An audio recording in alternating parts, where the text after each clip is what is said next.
Hello everyone, welcome to Edutap. आप सभी का बहुत बहुत स्वागत है। तो आज के सेशन में हम लोग डिस्कस करने वाले हैं आपके एग्ज़ाम नाबार्ड ग्रेड ए 2021 के रिगार्डिंग एक बहुत इंपॉर्टेंट टॉपिक रीजनिंग में इनइक्वालिटी। और इनइक्वालिटी का ये पार्ट 2 है। पार्ट 1 हम लोग डिस्कस कर चुके हैं। पार्ट 1 में हमने बेसिक चीज़ों को डिस्कस किया था कि इनइक्वालिटी का मतलब क्या होता है, किस तरीके से रिलेशन बनाने होते हैं, क्या क्वेश्चन का स्ट्रक्चर होता है और किस तरीके से पॉसिबिलिटीज़ को सोल्व करना होता है, आइदर और के केस कैसे बनते हैं। ये सारी चीज़ें हम लोग पार्ट 1 में डिस्कस कर चुके हैं। तो पार्ट 2 में हम लोग डिस्कस करेंगे एक तो रिवर्स इनइक्वालिटी की। पार्ट 1 में हमने डिस्कस किया था क्वेश्चन किस तरीके के थे कि आपको स्टेटमेंट गिवन थी और कुछ कंक्लूजन थे, आपको बताना था कि वो फॉलो करते हैं या नहीं करते। लेकिन आज के सेशन में हम लोग एक तो डिस्कस करेंगे जिस तरीके से आरबीआई ग्रेड बी में इस बार आप देखेंगे कि रिवर्स इनइक्वालिटी पूछी गई, मतलब कंक्लूजन दिया हुआ था और कुछ स्टेटमेंट आपको ऑप्शंस में गिवन थी, आपको बताना था कि कौन सी स्टेटमेंट इसको फॉलो करेगी, ठीक है। या कोडेड इनइक्वालिटी के क्वेश्चन भी आपसे पूछे जा सकते हैं। तो दोनों टाइप की चीज़ें हम आज के सेशन में डिस्कस करने वाले हैं, ठीक है। तो सबसे पहले बेसिक पार्ट, अगर आपको नॉर्मली रिलेशन भी नहीं बनाना आता तो आपको पहले इनइक्वालिटी का फर्स्ट पार्ट देखना है, उसके बाद फिर पार्ट 2 पर आना है, ठीक है। चलिए तो फिर स्टार्ट करते हैं। सेशन में आगे बढ़ने से पहले मैं आप सभी को बताना चाहूँगा कि अगर आप हमारे चैनल पे नए हैं तो आप हमारे यूट्यूब चैनल को सब्सक्राइब कर लें। फ्री कंटेंट और नोटिफिकेशन के लिए हमारा टेलीग्राम चैनल जरूर ज्वाइन करें। तो do subscribe our YouTube channel as well as join our Telegram channel, जिसका लिंक इसी वीडियो के डिस्क्रिप्शन बॉक्स में अवेलेबल है। चलिए तो क्वेश्चंस के माध्यम से हम चीज़ों को यहाँ पे रिवाइज करने वाले हैं, ठीक है। तो सबसे पहले हमें बताना है क्वेश्चन नंबर 1 में कि fill in the blank so that P greater than S and R less than equal to V are true. कि कौन से साइंस रखें जो कि ऑप्शन में गिवन है कि हमारा पहला जो रिजल्ट है वो P ग्रेटर देन S होना चाहिए और दूसरा R less than equal to V true होना चाहिए, ठीक है। अब देखिए, अगर मैं सारे ग्रेटर के साइन रखता हूं, अगर मैं इसको यहां लिख लेते हैं हम बड़े आराम से, P Q R S T और V। अगर हम सारे ग्रेटर के साइन रखते हैं, ठीक है, पहला ऑप्शन हमें यही है हमारे पास, अगर सारे ग्रेटर होंगे, ठीक है, तो जो रिजल्ट बनेगा जो V और R के बीच में, ये तो बन जाएगा P ग्रेटर देन S, तो बिल्कुल राइट होगा। But R less than equal to V नहीं बनेगा क्योंकि R ग्रेटर V बनेगा, ठीक है। तो इसलिए पहला केस आपका एलिमिनेट हो जाता है, ठीक है। अब अगर हम सारे केसेस में लेस देन इक्वल टू रखेंगे, सभी में less than equal to less than equal less than equal, तो जो P होगा वो less than equal to S होगा और यहाँ P ग्रेटर देन S है, तो ये भी रॉन्ग हो जाएगा। तो इसलिए ये भी आपका फॉलो नहीं करेगा। अब अगर मैं केस थर्ड की बात करता हूं, तो पहले ग्रेटर, फिर इक्वल, फिर ग्रेटर देन इक्वल और फिर इक्वल और फिर ग्रेटर देन इक्वल अगर हम रखते हैं, तो P से S में जब आप जाओगे तो P जो होगा वो ग्रेटर देन S होगा, ये तो बिल्कुल राइट बन जाएगा। लेकिन R से जब आप V जाते हो तो V से R जाना है आपको, लेकिन जो रिलेशन बनेगा वो R greater than equal to V बनेगा, तो जो कि बिल्कुल सही नहीं है, इसलिए ये भी केस एलिमिनेट हो जाएगा, ठीक है। नेक्स्ट फोर्थ की बात करें तो P greater then Q, equal, equal और लेस देन इक्वल और ये इक्वल, ठीक है। अब देखो P से S जब आप जाते हो तो P तो ग्रेटर होगा S से, ये तो बिल्कुल राइट बन गया बच्चे आपका। अब हमें R और V में रिलेशन बनाना, तो R से S, S से T में नहीं जा सकता, तो ये भी आपका रॉन्ग हो जाएगा, ये भी आपका फॉलो नहीं करेगा, ठीक है। अब नेक्स्ट चेक करते हैं ग्रेटर, सॉरी 1 सेकेंड भाई, फोर्थ में हमें V से R जाना है, R से V नहीं जाना था, V से R जाना है। तो R जो होगा वो ग्रेटर इक्वल टू S होगा, लेस देन T होगा और इज इक्वल टू V होगा। तो V से जब मैं R जाऊंगा तो जो R है वो less than equal to V बनेगा, जो कि बिल्कुल सही है। तो इसलिए आपका ऑप्शन फोर्थ राइट आंसर होगा, रॉन्ग नहीं होगा, बिल्कुल राइट होगा, ठीक है। जबकि अगर हम फिफ्थ से पुट करेंगे तो इक्वल होगा, यहाँ भी इक्वल होगा और सॉरी ये इक्वल होगा, फिर इक्वल होगा और फिर लेस देन होगा, लेस देन होगा। तो यहाँ से जो रिजल्ट बनता है वो R लेस देन V बनता, ना कि R greater than equal to, R less than equal to V बनता। तो इसलिए आपका जो ऑप्शन फोर्थ है वो बिल्कुल राइट है भाई, फिफ्थ भी सही नहीं है यहाँ पे, क्लियर है। तो इस तरीके से चेक करके हमें देखना है। चलिए नेक्स्ट क्वेश्चन नंबर 2 देखो बच्चे, fill in the blank so that M less than R and T greater than equal to R are true, ठीक है। तो फिर से हमें सारे, मैं थोड़ा सा यहाँ स्पेस के साथ लिख रहा हूँ ताकि आपको चीज़ें जल्दी से समझ में आ जाएं, बी ए। ठीक है, अब पहला ऑप्शन अगर मैं पुट करता हूं, देखो लेस ग्रेटर, हमें एम से, आप बिना लिखे भी चेक कर सकते हैं। ठीक है, अगर आप फर्स्ट ऑप्शन रखते हैं और आर से एम जाना है आपको, देखो आर से एम जाना है तो आर से एम आप नहीं जा पा रहे पहले 4 साइंस के साथ, क्योंकि यहाँ पे क्या हो जा रहा है, ब्लॉक हो जा रहा है, तो पहला ऑप्शन आपका एलिमिनेट होगा। ऐसा नहीं है कि पूरा का पूरा करके आपको इतना टाइम लगाना है एग्जाम में भी। ठीक है, अब देखो नेक्स्ट आर से एम जाना है, आर से एम पहले 4 में पहले तीन हमें क्या चाहिए, साइन चाहिए, तो आर से एम देखो इक्वल है, लेस देन इक्वल और इक्वल है, तो दैट मीन्स जो साइन होगा वो यही होगा, तो एम लेस देन आर तो बिल्कुल सही है सेकंड में। अब हमें टी से ए भी चेक करना है। अब टी से ए के लिए लास्ट के 3 साइन देखने हैं आपको, तो यहाँ पे क्या है, इक्वल है, ये है और ये है, लेकिन जो साइन सेलेक्ट होगा वो ये वाला होगा, और यहाँ पे ग्रेटर देन इक्वल दे रखा है, तो ये एलिमिनेट हो जाएगा केस। ठीक है, अब नेक्स्ट में चेक करेंगे, थर्ड में देखो फिर से हमें आर से एम चेक करना है, पहले 3 साइन, तो तीनों में से कौन से वाला सेलेक्ट होगा, और जा भी सकते हैं ओपनली फर्स्ट। अब अगर मैं लास्ट 3 में चेक करता हूं तो ये दोनों क्या हो गए, यहाँ पे ब्लॉक हो गए, तो इसलिए ये केस भी एलिमिनेट हो जाएगा। ठीक है, नेक्स्ट अगर मैं देखता हूं, देखो फर्स्ट 3 में, क्योंकि पहले 3 पे ही फिल करना है ना हमें आर से एम, तो इक्वल फिर लेस देन इक्वल और ये ग्रेटर। ठीक है, तो ये बिल्कुल राइट होगा, और जो साइन निकलेगा वो भी एम लेस देन आर होगा। नेक्स्ट अगर लास्ट के 3 चेक करूं तो इक्वल ग्रेटर देन इक्वल और इक्वल, यहां से जो टी होगा वो टी ग्रेटर देन इक्वल ए होगा, और यही हमें बताना था कि ट्रू है, तो दैट मीन्स अगर आप ये साइंस रखोगे तो आपके दोनों के दोनों रिजल्ट को ये फॉलो करेगा, तो ऑप्शन 4 आपका राइट आंसर हो जाएगा। क्लियर है जी सभी को। नेक्स्ट में देखो ये ब्लॉक हो गया यहीं से, तो ये केस भी एलिमिनेट हो जाता है, तो ऑप्शन 4 ही राइट आंसर है। चलिए नेक्स्ट क्वेश्चन नंबर 3। इसी टाइप के क्वेश्चन इस बार आरबीआई ग्रेड बी में पूछे गए थे, तो ध्यान रखिए, हो सकता है कि थोड़ा सा इसी टाइप के क्वेश्चन आपसे नाबार्ड में ही पूछ लिए जाए। In which of the following expression does the expression I greater than D और A less than equal to G definitely hold true, तो कौन से वाला सही है। अब देखो आई से डी चेक करना है हमें। ठीक है, तो अगर मैं फर्स्ट में जाता हूं तो आई से जी चला गया, जी से के से एस, एस से डी, तो ये तो बिल्कुल राइट होगा, आई ग्रेटर देन डी। अब हमें जी से ए चेक करना है, जी से ए चेक करेंगे तो देखो जी से मैं आगे नहीं बढ़ सकता आई और ए की तरफ, तो इसलिए ये केस आपका एलिमिनेट हो गया।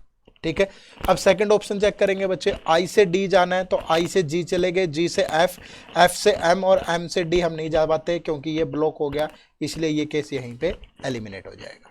ठीक है, नेक्स्ट में चेक करेंगे आई से डी, आई से सी चला गया, सी से क्यू, क्यू से ए से जी और जी से डी, और जो साइन सेलेक्ट होगा वो भी ग्रेटर का ही होगा, तो आई ग्रेटर देन डी ये बिल्कुल राइट है। लेकिन अगर जी से ए चेक करता हूं देखो, तो जी से ए इक्वल का साइन है। ठीक है, तो यहां तो लेस देन इक्वल आना चाहिए था ए, तो ये केस भी आपका एलिमिनेट हो जाता है। ठीक है, नेक्स्ट में चेक करते हैं भाई, आई से डी चेक करेंगे, आई से एस चला गया, एस से बी, बी से ए से डी, तो आई से डी तो बिल्कुल करेक्ट है।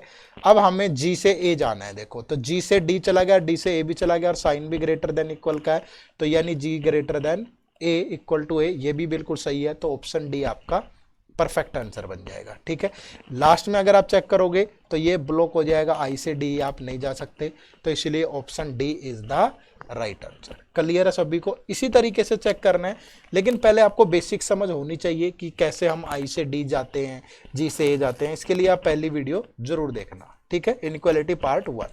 चलो नेक्स्ट क्वेश्चन नंबर 4 देखो बच्चे, which of the following expression will definitely be true if the expression L greater than R or N greater than equal to M या M less than equal to N are true। तो पहला option check करते हैं भाई, L से R जाना है हमें, देखो L से मैं D, D से R नहीं जा सकता, ब्लॉक हो गया, तो ऑप्शन 1 एलिमिनेट हो गया। ऑप्शन बी की अगर बात करता हूं, L से R जाना है हमें, देखो L से D जा सकते हैं, D से R जा सकते हैं, बिल्कुल परफेक्ट होगा, साइन भी ग्रेटर का ही सेलेक्ट होगा, तो L से R तो बिल्कुल राइट है। अब हमें चेक करना है एन से एम। ठीक है, तो एन से एम के लिए देखो, एन से एस नहीं जा सकता मैं, एस से एम नहीं जा सकता, तो ये भी केस एलिमिनेट हो जाएगा आपका क्योंकि ब्लॉक हो गया। ऑप्शन थर्ड से चेक करें, एल से आर जाना है हमें, देखो तो एल से डी चले गए, डी से आर, बट जो साइन होगा वो ग्रेटर देन इक्वल का होगा, समझ रहे हैं, तो बट हमें चाहिए सिर्फ ग्रेटर, तो ये ऑप्शन भी आपका एलिमिनेट हो जाता है।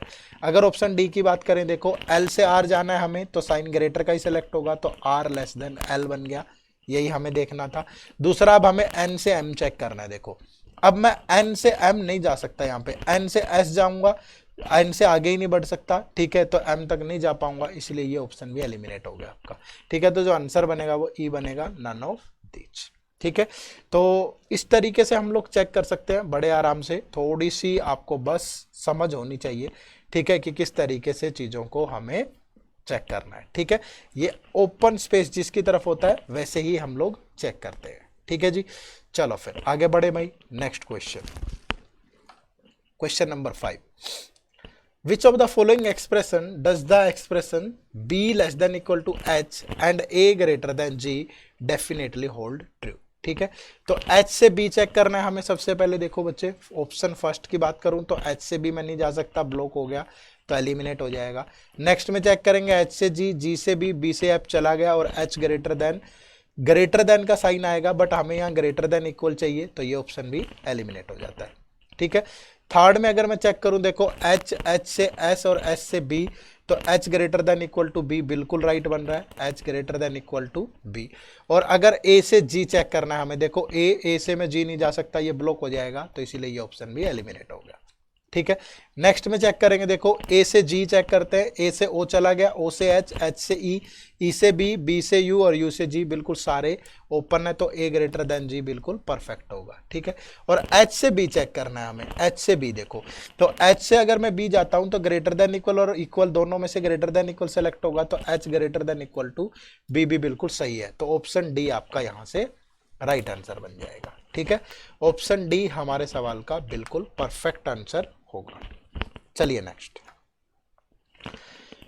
In which of the following expression does the expression L is equal to T definitely hold true. L is equal to T, तो L से यहां तो जाऊंगा, टी नहीं होगा भाई। अगर L से यहां देखें तो ब्लॉक हो गया, ये भी नहीं होगा। L से अगर यहां जाएं तो ये भी नहीं बनेगा आपका। L से अगर यहां जाते हैं टी तो ये भी नहीं बनेगा। ठीक है, L से टी ग्रेट इक्वल का साइन नहीं होगा। ठीक है, अगर डी की बात करूं तो एल से टी यहां भी नहीं बनेगा, क्योंकि यहां भी ग्रेटर देन आएगा, तो टी से एल यहां भी नहीं बनेगा। तो यहां पे मुझे लगता है कि थोड़ी सी क्वेश्चन में गड़बड़ है। ठीक है, in which of the following expression does the expression, हो सकता है कि L less than equal to T हो, ठीक है, या T greater than equal L हो, इस तरीके से मिलेगा आपको ये। ठीक है, क्योंकि यहां से तो इक्वल में तो कोई भी डेफिनेटली ट्रू नहीं हुआ। ठीक है, अगर मैं एल टी से एल जाऊं तो देखो टी से ई चला गया, ई से जी, ई से डब्ल्यू, वाई और एल, तो ये बिल्कुल परफेक्ट बन रहा है। ठीक है, तो हो सकता है ये ग्रेटर देन इक्वल हो। बाकी ऑप्शंस में भी चेक कर लेते हैं। टी से एल जाऊं तो यहाँ तो ग्रेटर आएगा भाई, टी से एल जाऊं तो यहाँ ये ब्लॉक हो जाता है। ठीक है, और टी से एल यहाँ पे भी ब्लॉक हो जाता है, और टी से एल यहाँ पे ग्रेटर देन आएगा, तो दैट मीन्स ये less than equal to T ही था शायद। ठीक है, तो थोड़ी सी हो सकता है कि यहाँ पे प्रिंटिंग एरर हो गया थोड़ा सा। चलो फिर नेक्स्ट क्वेश्चन देखते हैं। अब ये जो क्वेश्चन हैं ये आपके बेस्ड हैं किसके ऊपर, कोडेड इनइक्वालिटी है। ठीक है, तो एक मैजिक बॉक्स हम लोग पहले बनाते हैं इसमें। ठीक है, मैजिक बॉक्स की खास बात क्या होगी, इससे आपको फिर रिलेट करना आसान हो जाएगा। जैसे इक्वल के लिए क्या यूज हुआ है, ग्रेटर के लिए क्या यूज हुआ है, ग्रेटर देन इक्वल के लिए क्या यूज हुआ है, लेस देन के लिए क्या यूज हुआ है, और लेस देन इक्वल के लिए क्या यूज हुआ है। ठीक है, अब देखो यहाँ पे simply a eight the rate b means a is not less than b, a is not less than b, तो a is not less than b, तो फिर क्या होगा, ग्रेटर देन इक्वल हो सकता है। अगर a eight the rate b means है कि a छोटा नहीं है, तो या तो क्या होगा, बड़ा होगा या बराबर होगा, तो that means at the rate का मतलब है कि a is greater than equal to b। a dollar b means a is not more than b, तो फिर लेस देन इक्वल होगा, तो डॉलर का मतलब less than equal. a has B means a is neither less nor more than b, ना तो less है ना मोर है, तो इक्वल होगा, तो हैज का मतलब इक्वल हो गया यहाँ पे। Next a star b means a is neither more than nor equal to b, a star b means neither more nor equal, तो लेस देन है, तो that means star less than के लिए। a percentage b, a is neither less than nor equal, तो a is greater, तो percentage का मतलब greater है। ठीक है, अब यहाँ पे अगर हम रखें v eight the rate I, तो एट द रेट का मतलब था greater than equal, i has e, तो हैज का मतलब है इक्वल, और e स्टार d का मतलब है, स्टार का मतलब है लेस देन। ठीक है, नेक्स्ट देखेंगे तो n डॉलर e, तो n less than equal to e, और e परसेंटेज b, परसेंटेज का मतलब ग्रेटर, और b हैज f, तो b का मतलब इक्वल। ठीक है, तो पहला ऑप्शन है d परसेंटेज f, परसेंटेज का मतलब ग्रेटर, और v eight the rate b, eight the rate का मतलब ग्रेटर देन इक्वल, दोनों चेक करने हैं हमें। ठीक है। तो अब डी से एफ जाना है हमें पहले, ठीक है। तो देखो डी से एफ जाया जा सकता है, देखो डी से हम ई चले गए, ठीक है, और ई से बी चले गए और बी से एफ, तो रिलेशन बन गया कि डी ग्रेटर देन ई है और ई ग्रेटर देन बी है, अगर दोनों को कंबाइन कर दें, और B is equal to F है। तो डी से ई चले गए, ई से बी और बी से एफ, तो डी ग्रेटर देन एफ बनेगा, यही बोला है, तो कंक्लूजन 1 तो फॉलो करता है, ठीक है। सेकंड की बात करें तो v greater than equal to B है, तो v से b चेक करेंगे। देखो अब v से हम i जा सकते हैं, ठीक है, b जाने का रास्ता e से होकर के जाता है, ठीक है। तो v से i जाएंगे, i से e जाएंगे और e से b चले जाएंगे, तो जो रिलेशन बनेगा v greater than equal to i और i is equal to e और e is greater than b। तो अब v और b में रिलेशन बनेगा कि v ग्रेटर देन b होगा, जबकि यहाँ ग्रेटर देन इक्वल दिया हुआ है, तो इसलिए ये फॉलो नहीं करेगा। तो आपका आंसर जो बनेगा वो बनेगा first A, only conclusion 1 follow. Clear है जी सभी को। चलिए फिर नेक्स्ट देखते हैं भाई। इंफॉर्मेशन सेम है तो यही चीजें मैं लिख लेता हूं नेक्स्ट पे कि परसेंटेज का मतलब आपका था, परसेंटेज का मतलब था ग्रेटर, और स्टार का मतलब है कि लेस देन है, ठीक है। इक्वल हैज का मतलब है इक्वल है, और आपका एट द रेट और डॉलर यूज हो रहा है, एट द रेट है ग्रेटर देन इक्वल के लिए और डॉलर यूज हो रहा है लेस देन के लिए, ठीक है। यही सेम चीजें, बात समझ में आई भाई, क्योंकि सेम क्वेश्चन यहाँ पे भी है तो वही सेम बॉक्स हम लोग यूज कर सकते हैं, ठीक है। अब देखो एफ स्टार डी, स्टार का मतलब तो था लेस देन, ठीक है। एग्जाम में भी आपको इसी पे 2-3 क्वेश्चन मिलेंगे, तो सेम चीजें, या हो सकता है कि डिफरेंट भी आपको दे दे सभी के लिए, ठीक है। डी डॉलर, ई डॉलर का मतलब क्या है, less than equal to E. E has, तो हैज का मतलब है इक्वल। आर स्टार, स्टार का मतलब है less then. S eight the rate का मतलब है ग्रेटर देन इक्वल, और वी परसेंटेज का मतलब है ग्रेटर देन के। तो डी स्टार आर, तो डी लेस देन आर, और डी हैज आर, तो डेट मीन्स हैज का मतलब है इक्वल। तो हमें आर से डी चेक करना है पहले भाई। तो आर से डी अगर चेक करेंगे तो आर से डी, देखो ये आर है भाई, आर से ई जा सकते हैं, ई से डी जा सकते हैं, तो D less than equal to E is equal to R, ठीक है। तो जो बनेगा D less than equal to R बनेगा, और यहाँ से 2 पॉसिबिलिटी है कि डी लेस देन आर भी हो सकता है और D is equal to R भी हो सकता है, और दोनों ही ऑप्शन में गिवन है, तो इसलिए जो आंसर बनेगा हमारा क्या बनेगा, आइदर और बनेगा भाई, ठीक है। तो यानी कि आंसर होगा ऑप्शन डी, आइदर कंक्लूजन 1 और कंक्लूजन 2 फॉलो। क्लियर है सभी को भाई। चलिए नेक्स्ट क्वेश्चन, क्वेश्चन नंबर 9, फिर से वही सेम इंफॉर्मेशन है, तो हम लोग लिख लेते हैं भाई यहाँ पे। एट द रेट का मतलब था ग्रेटर देन इक्वल, और लेस देन इक्वल था डॉलर का मतलब, और परसेंटेज हैज इसके लिए, और ये आपका परसेंटेज और स्टार, परसेंटेज यूज हो रहा है ग्रेटर के लिए और स्टार यूज हो रहा है लेस देन के लिए, ठीक है। चलिए देखो M at the rate A, तो एट द रेट का मतलब है greater than equal to. A has का मतलब एस, तो हैज का मतलब इक्वल है। एस परसेंटेज है तो परसेंटेज का मतलब ग्रेटर है। सी डॉलर है तो डॉलर का मतलब लेस देन है, ठीक है। आर हैज है तो इक्वल टू ई है, ठीक है भाई। चलो देखो अब एस परसेंटेज, सी परसेंटेज का मतलब ग्रेटर है, तो सी से एस चेक करना है हमें, तो सी से हम आर नहीं जा सकते, ठीक है, और आर से हम एस नहीं जा पाएंगे आगे, तो ब्लॉक हो गया, तो इसलिए फर्स्ट केस तो आपका एलिमिनेट हो गया। सेकंड देखते हैं भाई, एम परसेंटेज ई, परसेंटेज का मतलब फिर से ग्रेटर होगा भाई, ठीक है। तो एम से ई चेक करना, देखो तो एम से ए जा सकते हैं हम, ठीक है, ए से एस जा सकते हैं, एस से आर जा सकते हैं, आर से ई जा सकते हैं, तो M greater than equal to A is equal to S, S greater than R, और R is equal to E, ठीक है। तो एम से ई में जो रिलेशन बनेगा एम ग्रेटर देन ई बनेगा, तो ओनली कंक्लूजन। अगर एस से सी चेक करें, एस से आर जा सकते हैं, आर से सी भी जा सकते हैं, तो ये केस भी एलिमिनेट नहीं होगा यहाँ पे, ठीक है। हमने उल्टा पढ़ लिया, एस से आर, देखो तो ये तो सही है बिल्कुल, कंक्लूजन एम से ही तो जा सकते हैं। सेकंड अगर चेक करें तो एस से हम आर जा सकते हैं और आर से हम सी जा सकते हैं, तो एस से हम सी भी जा सकते हैं, इसलिए ये भी फॉलो करेगा। तो इसलिए both conclusion 1 and conclusion 2 follows, यानी ऑप्शन सी आपका राइट आंसर होगा। क्लियर है भाई, बात समझ में आई। तो इस तरीके से पहले एक मैजिक बॉक्स बना लीजिए, और उसके बाद अगर आप उन चीज़ों को अप्लाई करेंगे तो थोड़ी सुगमता होगी, और इस टाइप के क्वेश्चन पूछे जाने की आपके एग्जाम में पूरी संभावना है। चलिए नेक्स्ट, चलिए तो थोड़ी सी इन्फॉर्मेशन चेंज के साथ हम दोबारा से उसको बना लेते हैं एक magic box. A at the rate B means, ठीक है, फिर से बनाएंगे, ये equal, greater, greater than equal, less और लेस देन इक्वल, ठीक है। A at the rate B means A is neither greater nor smaller, तो इक्वल होगा, तो एट द रेट का मतलब इक्वल हो गया भाई यहाँ पे। ए परसेंटेज नॉट ग्रेटर, तो लेस देन इक्वल हो गया percentage. A has B means A is neither smaller nor equal, तो ग्रेटर देन होगा, ठीक है, तो हैज का मतलब ग्रेटर है। A copyright B, A is not smaller than, तो ग्रेटर देन इक्वल होगा कॉपीराइट, तो ए ये डेल बोल सकते हैं हम इसे। A is neither greater nor equal, neither greater nor equal तो स्मॉलर होगा, तो इसको इस तरीके से लिख लेंगे, ठीक है। अब देखो स्टेटमेंट क्या है, जे हैज के तो ग्रेटर देन, और के एट द रेट का मतलब इक्वल है, पी डेल तो लेस देन, और जे आर तो ग्रेटर देन, और जे तो लेस देन। अब हमें चेक करना है, ठीक है। अब देखो यहाँ पे जे से आर अगर मैं चेक करता हूं तो जे से के चला गया, के से पी चला गया, और पी से आर में नहीं जा पाया, ब्लॉक हो गया, ठीक है। तो ब्लॉक होते ही ये आपका खत्म, और ये भी आपका, क्योंकि यहाँ आर से जे का चेक करना है तो आर से मैं पी जा सकता हूँ, पी से के जा सकता हूँ, के से जे नहीं जा सकता।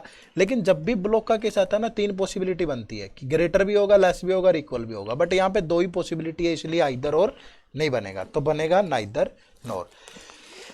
तो जो आंसर होगा आपका वो होगा neither conclusion 1 nor 2 is true. Clear है भाई सभी को? चलिए नेक्स्ट। तो सेम इंफॉर्मेशन है, तो मैजिक बॉक्स हम सेम यूज कर लेते हैं, ठीक है। हैज और हैज का मतलब ऑर्डर का मतलब लेस, एट द रेट का मतलब इक्वल है, और कॉपीराइट और परसेंटेज इसका मतलब ग्रेटर देन इक्वल और ये लेस देन इक्वल, ठीक है। तो सेम चीज़ों का यूज यहाँ भी कर लेंगे, एक ही बॉक्स हमारा यूज हो जाएगा। तो M N, M less than N बनेगा भाई, क्यू एस तो परसेंटेज का मतलब लेस देन इक्वल है, एन कॉपीराइट तो ग्रेटर देन इक्वल है, ठीक है। तो एम से क्यू एम लेस देन बनेगा, और एन एस से तो परसेंटेज से लेस देन इक्वल बनेगा, ठीक है। अब क्यू से एम चेक करना है हमें, ठीक है। अब देखो मैं क्यू से एस जा सकता हूँ, ठीक है, या यहाँ पे क्यू से एन जा सकता हूँ, ठीक है, नहीं जा सकता सॉरी। तो एम तक जाने का रास्ता एन से होकर के जाता है, बट यहाँ से हम क्यू से आगे नहीं बढ़ सकते, और यहाँ भी क्यू से आगे नहीं बढ़ सकते, तो पहला ऑप्शन तो आपका खत्म, ठीक है। अब एस से एन चेक करना है हमें, एस से एन, देखो एस से मैं क्यू जा सकता हूँ, ठीक है, एस से एन चेक करना है हमें, तो एस से मैं क्यू जा सकता हूँ बट क्यू से एन नहीं जा सकता, तो ये भी आपका गलत हो गया। तो यहाँ से भी जो आंसर बनेगा वो बनेगा neither conclusion 1 nor 2 is true. Clear है जी? चलिए नेक्स्ट। फिर से वही सेम हम लोग यूज करेंगे मैजिक बॉक्स, तो has, eight the rate, percentage, और शायद यही सेम, चलिए ठीक है। साइन मुझे पता है, ये ग्रेटर है, ये ग्रेटर देन इक्वल है, ये इक्वल है, ये लेस देन, और ये लेस देन इक्वल। थोड़ा सा माइंड में सेट भी कर लोगे आप कैसे कैसे यूज करते हो, ठीक है। अब मुझे पता है कि मैं हमेशा इधर की तरफ लेफ्ट की तरफ ग्रेटर और ग्रेटर देन लेता हूँ, और राइट की तरफ लेस और लेस देन लेता हूँ, ठीक है। तो पी हैज, तो P greater then R, R eight the rate तो इक्वल टू L, और L कॉपीराइट तो that means greater than equal T, तो L लेस देन P, और P हैज T तो हैज का मतलब है ग्रेटर देन, ठीक है। अब देखो P से L चेक करना है बच्चे हमें, तो P से L अगर जाएंगे हम तो P से R जा सकते हैं, R से L जा सकते हैं, बिल्कुल सही होगा, ठीक है। सेकंड P से T चेक करना है हमें, अब P से R जा सकते हैं, R से L जा सकते हैं, L से T जा सकते हैं, और साइन भी यही होगा, तो ये भी बिल्कुल सही होगा। तो जो आंसर बनेगा वो बनेगा E, both conclusion 1 and 2 are true. Clear है जी? चलिए नेक्स्ट।